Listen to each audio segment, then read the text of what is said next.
নমস্কার, আমার নানা রঙের দিনগুলি ব্লগে আপনাদের সকলকে স্বাগত জানাই।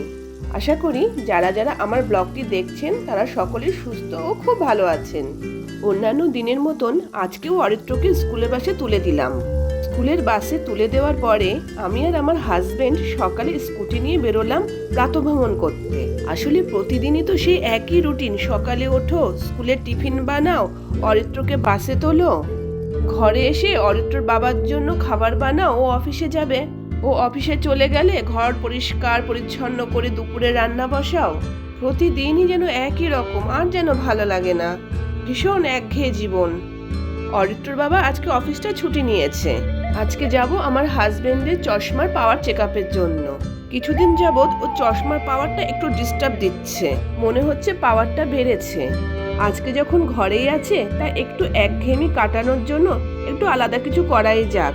তাই এই সকালবেলা দুজনে মিলে একটু ঘুরতে বেরিয়ে পড়লাম। অনেকক্ষণ দুজনে এদিক ওদিক ঘুরে বেড়ালাম। অনেকদিন হয়ে গেল জানেন, অনেকদিন জিলেপি আর সিঙ্গারা খাই না। জিলেপি সিঙ্গারা এই দুটো জিনিসই আমি প্রচন্ড ভালোবাসি খেতে। তাই একটু জিলেপি আর সিঙ্গারা নিয়ে বাড়ি ফিরবো। এই দোকানটায় এসে তাই জিজ্ঞাসা করে নিচ্ছি কোথায় সিঙ্গারা জিলেপি পাওয়া যায়।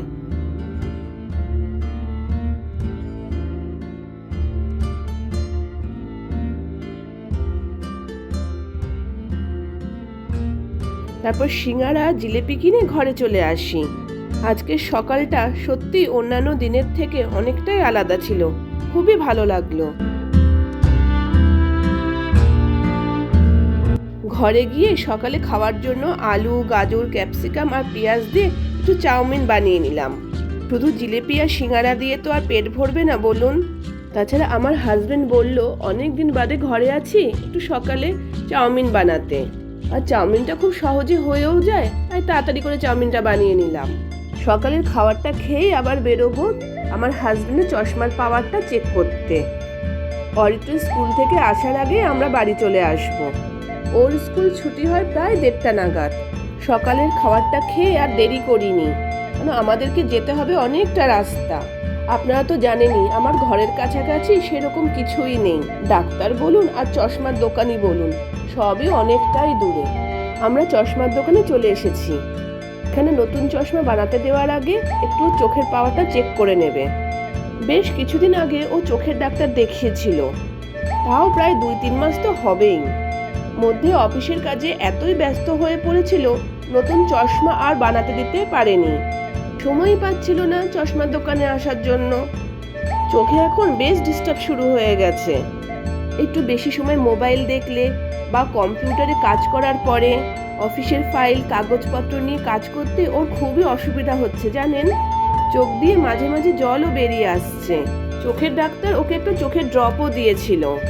চোখের ওই ড্রপটা দিলে ওর যে চোখে জলে সেটা কমে যায়।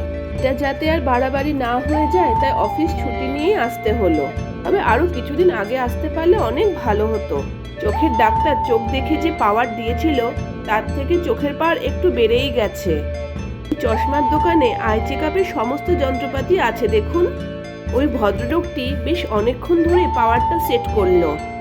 এই দোকানটা আমাদের ফ্ল্যাট থেকে বেশ দূরেই, কিন্তু দোকানটা বেশ ভালোই। একদিন ভাবছি অরিত্রকে নিয়ে এই দোকানটিতে আসব একটা সানগ্লাস কেনার জন্য।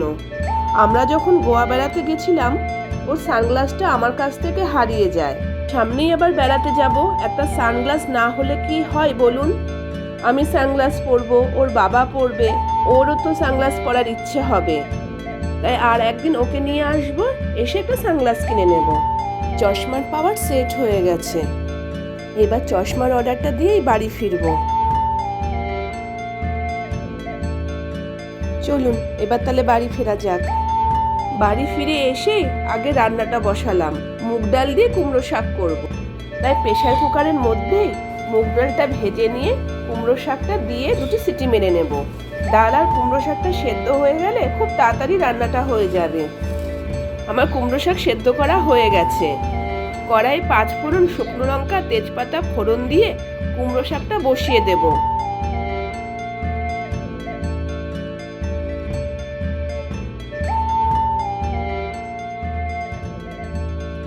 আর ওদিকে আর একটা ফ্রাই প্যানে তেল দিয়ে কটা বড়ি ভেজে নেব। আজকের মাছটা আলু বড়ি দিয়ে ঝোল বানাবো। বড়িটা তুলে রেখে ওই তেলেই মাছটা ভালো করে ভেজে নিচ্ছি।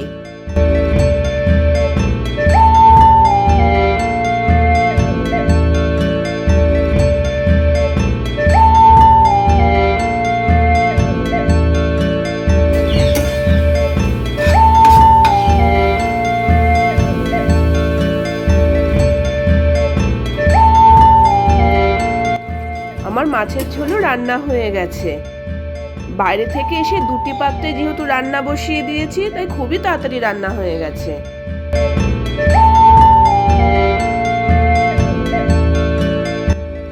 এখন সন্ধ্যাবেলা, এখন আবার আমাকে অরিত্রকে নিয়ে একটু বেরোতে হচ্ছে। ওর স্কুলের জন্য কটা পড়াশোনার জিনিস লাগবে, তাই যাচ্ছি একটু স্টেশনারি দোকানে। অরিত্রকে নিয়ে কোনো স্টেশনারিতে গেলে ও সব সময় একটা দুটো পেন কিনবেই কিনবে। আগে দেখবে নতুন কোনো পেন আছে কিনা, যদি ওর কাছে ওই পেনটি না থাকে তাহলেই অবশ্য পেন কিনবে। ছোটবেলায় আমিও অবশ্য খুবই পেন কিনতাম। আমার বাড়ির কাছাকাছি স্টেশনারি ছিল বলে একা একাই চলে যেতাম পেন কেনার জন্য। কিন্তু অরিত্র তো একা যেতে পারে না। আমাদের ফ্ল্যাট থেকে স্টেশনারি সেটাও বেশ খানিকটা দূরে। অরিত্র যা কিছু স্টেশনারি জিনিসপত্র লাগে ওকে ওর বাবা অথবা আমি সাথে করে নিয়ে যাই। ওর বাবাকে বলেছিলাম নিয়ে যাওয়ার জন্য, কিন্তু ওর বাবা একটু ঘরে রেস্ট নিচ্ছে, তাই আমাকেই বললো যেতে। স্কুলের জিনিসগুলো কেনা হয়ে গেলে আমি আর অরিত্র যাই ফ্র্যাঙ্কি খাওয়ার জন্য। আমরা দুজনে ফ্র্যাঙ্কি খেতে খুব ভালোবাসি। আমরা দুজনে দুটো এখানে গরম গরম খাবো, আর অরিত্রর বাবার জন্য একটা নিয়ে যাব। এই ফ্র্যাঙ্কিটিতে এত পরিমাণে ঝাল দিয়েছে কি বলবো। আমার তো ফ্র্যাঙ্কিটি দারুণ লেগেছে, কিন্তু অরিত্রর প্রচণ্ড ঝাল লেগেছে। অরিত্র তো একদম ঝাল খেতে পারে না, ওর এত পরিমাণে ঝাল লেগেছে পাশের দোকান থেকে ওকে একটা লস্যি কিনে দিতে হয়েছে।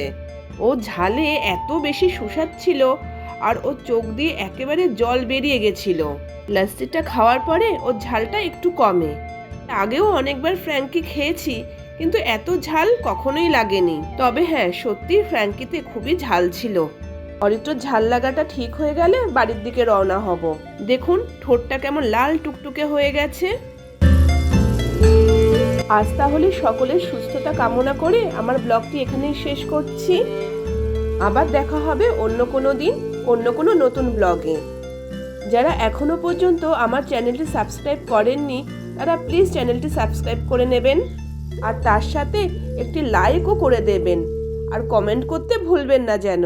ধন্যবাদ।